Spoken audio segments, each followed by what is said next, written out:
Oh, yes, I suppose I am. Matter of fact, the adventure I'm going to relate was one of the most gruesome experiences I ever hope to encounter. I never think of it if I can help. Oh, perhaps I'd better not tell it after all. Brings up memories that now come, Dr. Watson. You're not going back on us now. The Cornish Horror, or The Adventure of the Devil's Foot. That was the name, wasn't it? Yes. The Devil's Foot. The very word still makes my spine tingle with horror. Oh, well, I'll get on with it. Good. It was the spring of the year 1897. Holmes' iron constitution had shown some signs of giving way due to a particularly arduous and nerve-wracking winter. In March of that year, Dr. Moore-Ager of Harley Street gave positive injunctions that Holmes get out into the country for protracted rest. Holmes demurred first, but I finally persuaded him. Well, the third week in March found us settled in a small cottage near Poldhu Bay, the further extremity of the Cornish Peninsula. Isn't that rather bleak country for a convalescent, Dr. Watson? Bleak is putting it mildly. I've never known such grim surroundings. I've seen Holmes admirably. Just his natural perverseness, I suppose. Oh, I dare say. Our little whitewashed house stood on a grassy headland. From its windows, we looked down upon the whole sinister semicircle of Mount Bay, and that old death trap with its fringe of black cliffs and surge-swept reefs. On the land side, our view was as somber as on the sea. Country of rolling moor, lonely and dun-colored. In every direction, there were traces of some vanished race, which had left as its sole record strange monument of stone. Holmes spent most of his time puttering round about these weird ruins. Well, everything was going along peacefully until one morning our simple and healthy routine was violently interrupted, and we were precipitated into the midst of a series of gruesome and nerve-shattering events.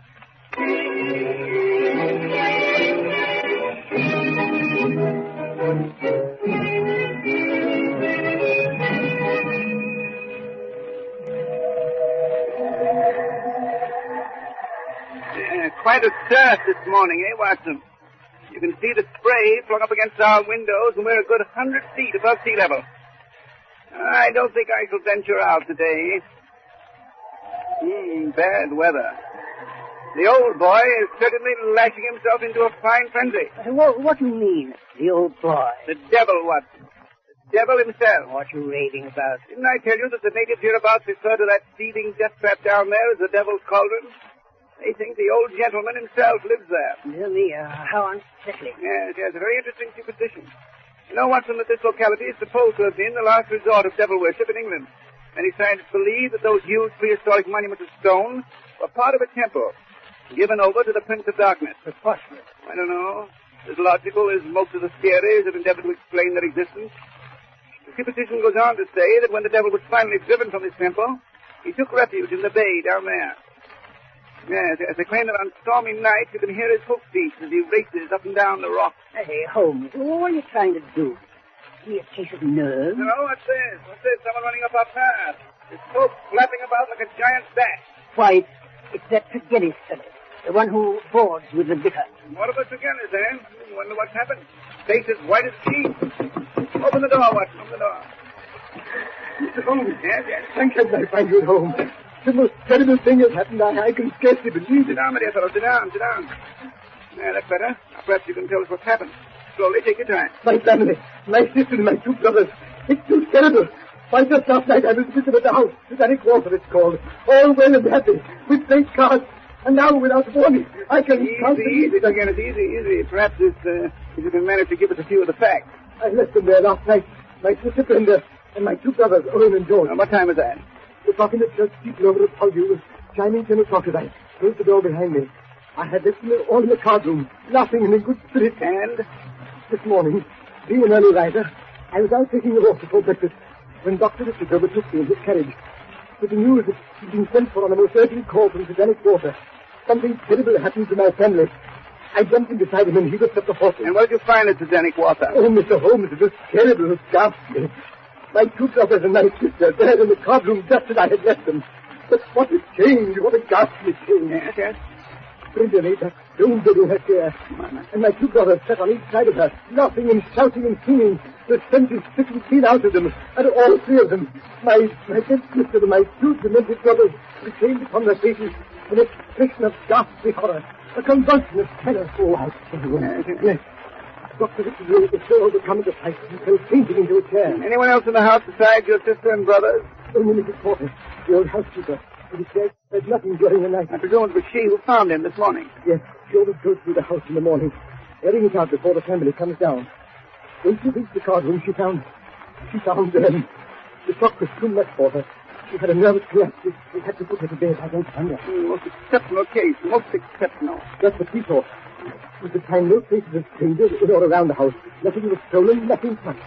The vicar believes you're the only one who can solve the case, Mr. Holmes. He insisted I come to you. I'd be only too glad to handle the matter, of course. But first I must ask you a few questions. Anything, Mr. Holmes, anything. To begin with, Mr. Guinness, why do you live with the vicar separated from your family? Any coldness or misunderstanding? Well, as a matter of fact, we did have a slight argument 2 years ago. About some property it was. But that was all settled long ago. We were on the best of terms. Right. Now, Mr. Guinness, if I'd like to call anything at all, that was out of the ordinary. There was one thing that occurred to me. Yes. As we sat at the card table, my back was to the window.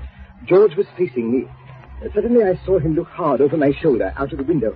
I turned quickly, and just for a moment I thought I caught a glimpse of something moving. Man or animal? I don't quite know. My brother said he had the same feeling. You investigated? No, Mr. Holmes, we did not. Oh, my. It seemed to me unimportant. Silly, in fact. You had no premonition of evil? No, Mr. Holmes. Would to heaven we had. It's uncanny, that's what it is. Something came into that room, and that something killed my sister and dashed the light of reason from my brother's mind. Something devilish it was. That should prove to be the case. I fear I shall be of very little assistance, Mr. Tregennis. Come, Watson, come. I think perhaps you'd best go down to Tredenick Quarter at once.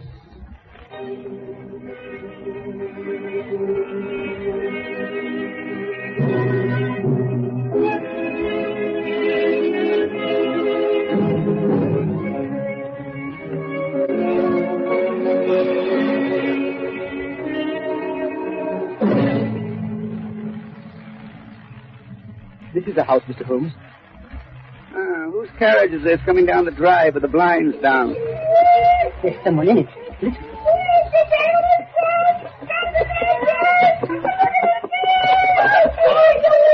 My brothers, my poor brothers. It's Dr. Richard's carriage. He's taking him to husband. It's so awful, my poor brothers. Easy, Tregennis. Keep a stiff upper lip, man. We've got to find out who's responsible for this atrocity. Yes, I suppose you're right. I'll do my best. Stout fellow. Which are the windows of the card room? This one here. Oh, my. Holmes, look out. You upset the water. Oh, there. How clumsy of me. Sorry, Tregennis. I'm afraid I've drenched your boots. No matter, Mr. Holmes, no matter. Shall we go in? Yes. I've seen all I need out here. This way. Card room is over here. You notice anything, Watson? Oh, I can't say I do. This is the card room. As I see, the window's still open. Housekeeper left it that way, I suppose. Yes, she says it was locked on the inside when she came in. Quite so. Candles quite got it out. Yes, cards still on the table. They've not risen from their chairs, I take it. And you left about 10. Well, that took the hour of death sometime before 11. Fire burned out. Fire. Had they always a fire in this small room on a spring evening? It was cold and damp last night, Mr. Holmes. The fire was lit shortly after my arrival. That seems to be about all. No disturbance of any kind. Rain. Oh, come along, Holmes. This thing gives me the jumps. There's something about the atmosphere. As though death was still hovering in the air. I wonder. What are you going to do now, Mr. Holmes? I think I shall resume the course of tobacco poisoning which Watson so justly condemned. Come, Watson, come. We shall return to our cottage. Should anything occur to me, Mr. Tregennis, I shall communicate with you.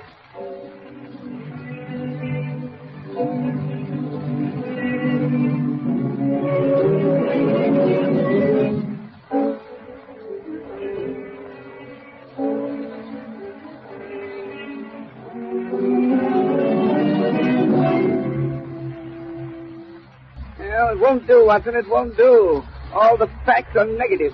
I say, you think Mr. Dennis's account of his actions last night was truthful? Quite, Watson, quite. Remember the incident of the spilt watering can? Well, I did that to obtain an impression of his foot. I take it you succeeded. I did. With that printed as a sample, I was able to trace his movements last night. His story is correct. He left the house about 10, went straight back to the vicarage, and didn't return. Nor did anyone else enter or leave the house. And then Then it must have been the man or the animal that they thought they saw in the bushes.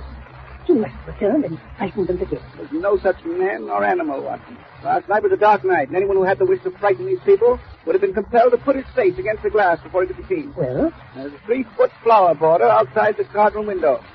And there are absolutely no footprints in there. Yes, yes. But what does that mean? It means Mrs. Tregenna's sister and her 2 brothers were alone when death struck the sister down and drove the brothers insane. Oh, why, that is supernatural. I hope not, Watson. I hope not. Look, Holmes. Here comes another visitor at our house. A stranger this time. Big, savage-looking fellow. My word, look at that huge head with his big eyes and that grizzled beard. That, my dear Watson, is none other than the famous Dr. Leon Sterndale. Sterndale? What's the lion hunter and explorer? Exactly. What's he doing in this neighborhood? I've heard he owns a little cottage about 5 miles down the coast. He probably lives there after by himself, but he isn't often one of his expeditions. Never mind, Watson, never mind. I'll do the honors myself. Come in, Dr. Sterndale, come in. Mr. Holmes, I presume? Yes, quite. This is my friend, Dr. Watson. How do you do?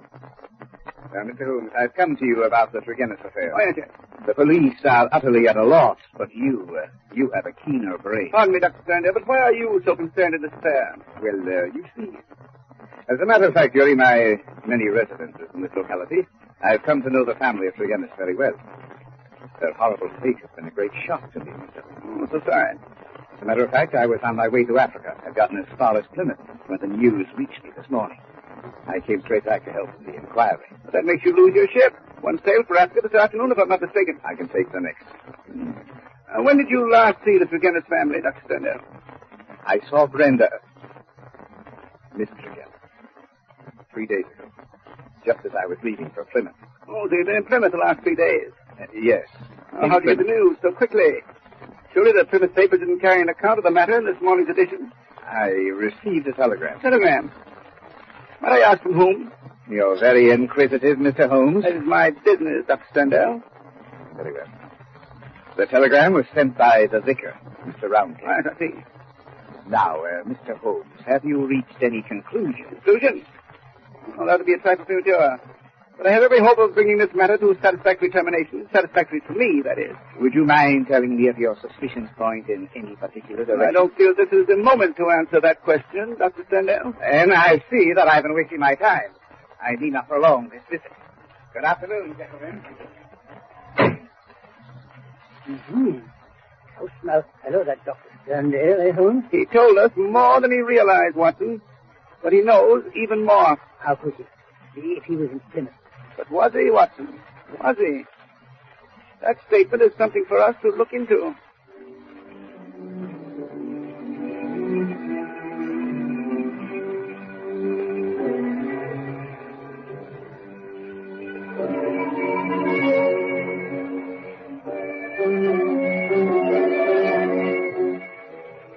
Stay home.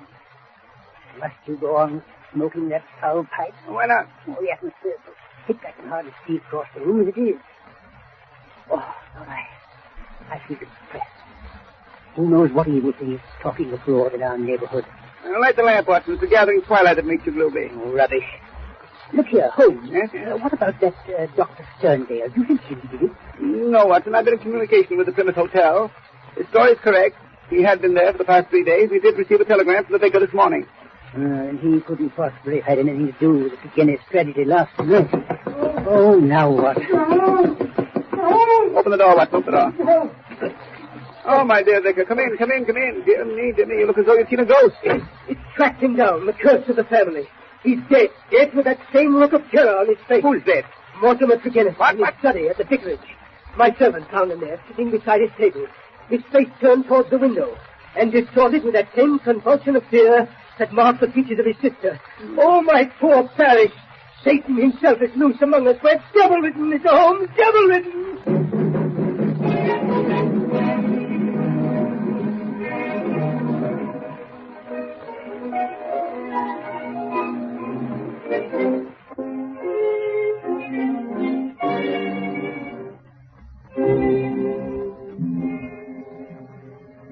This was his study, Mr. Holmes. Depressing atmosphere. It was worse. I had the servant open the window. His patio from the shop for her. Oh, terrible look on Tregennis' face, Holmes. The whole body is contorted and convulsed in a very paroxysm of fear. You've never seen death in this form before, Watson? Never. You know of no poison that would have this effect? Good heavens, no. You... Lamp is lit. Been burning over an hour. Notice the oil consumed. And yet, doctor's only just set in. Did anyone call at the vicarage this afternoon? No, I was out myself, but my servant says he let no one in. Well, then Tregennis was alone. I wonder. The window was shut at the time of his death, but the lamp was lit. Curious. The window. Let me see the window.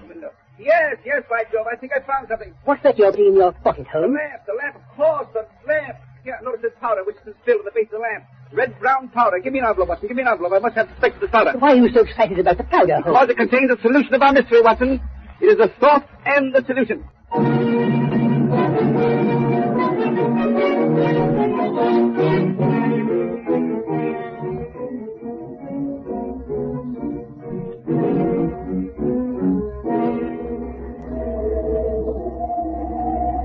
I say, Holmes, you haven't touched your supper.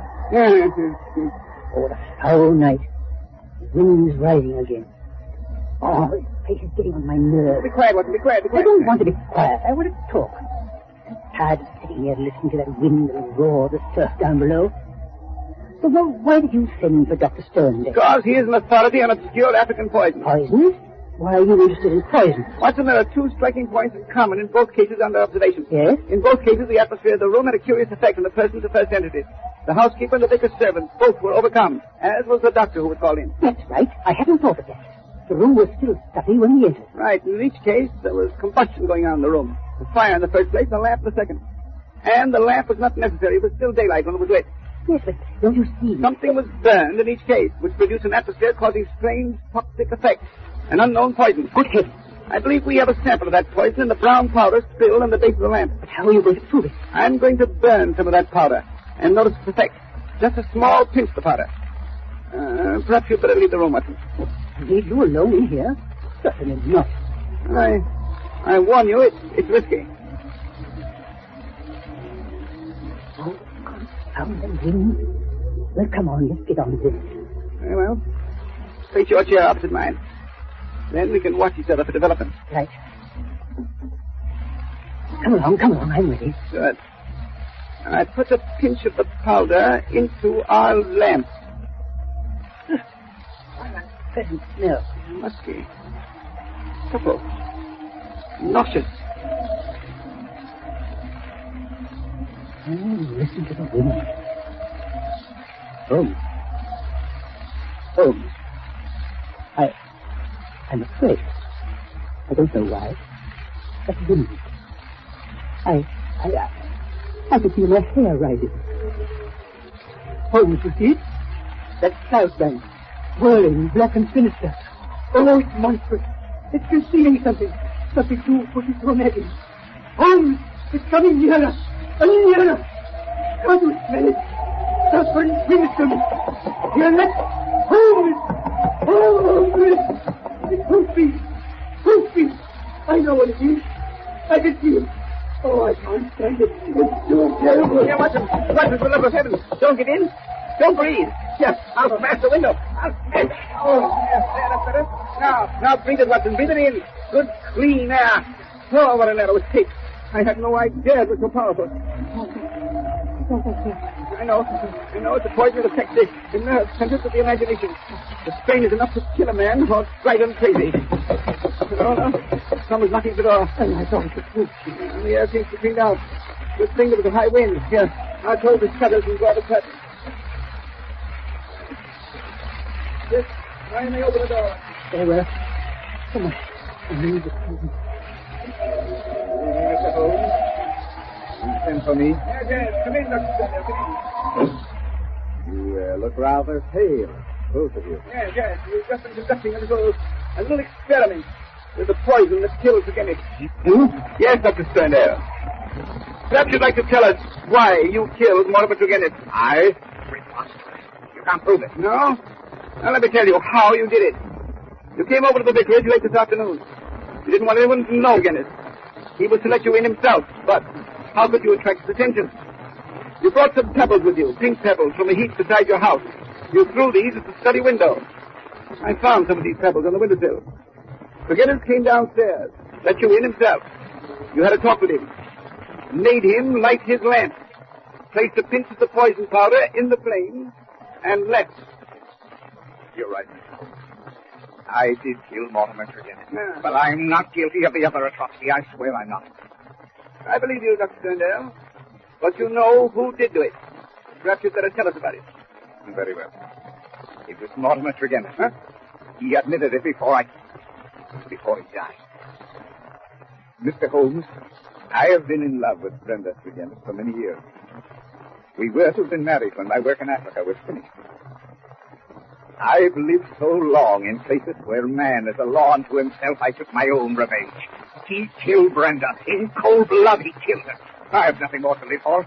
By heaven, I do it again. But how did Mortimer Turgenis get hold of the poison? It was something unusual, almost unknown. Yes. It was powdered Diaboli. Diaboli. Human foot, eh? Yes. A root found in Africa. It's shaped like a foot, half human, half toad-like. I have the only specimen in England. And you showed it to Turgenis? Yes. He was over the other afternoon when I was packing. He was interested in my African curiosities, particularly this powder. I thought no more of the matter until I received the vicar's telegram and learned how they had died. I returned at once. On looking into the tragedy, I was convinced Mortimer Turgenis was the murderer, and that he had done it to gain control of the family fortune. Now, there was a crime, but what was to be his punishment? Whose jury would believe such a fantastic story? No. I decided to take the law into my own hands. Perhaps, if you have ever loved anyone, you will know how I felt. Dr. Sterndale, what were your plans when you set out for Plymouth? I had intended to bury myself in Central Africa. My work is only half finished. Go and finish the other half, Dr. Sterndale. I don't feel called upon to prevent you.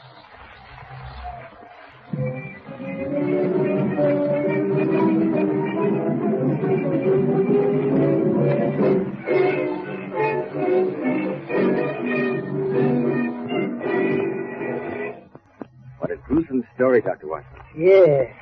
Next to the famous Hound of the Baskerville adventure, that was the most gruesome experience we ever had. There's just one thing I'd like to know. What did you think you saw in that cloud of smoke? Mr. Bell, you'll have to believe me when I tell you that it was too horrible to mention. Just to think of it was enough to make my blood turn to water. I don't wonder. Well, let's not think about it anymore.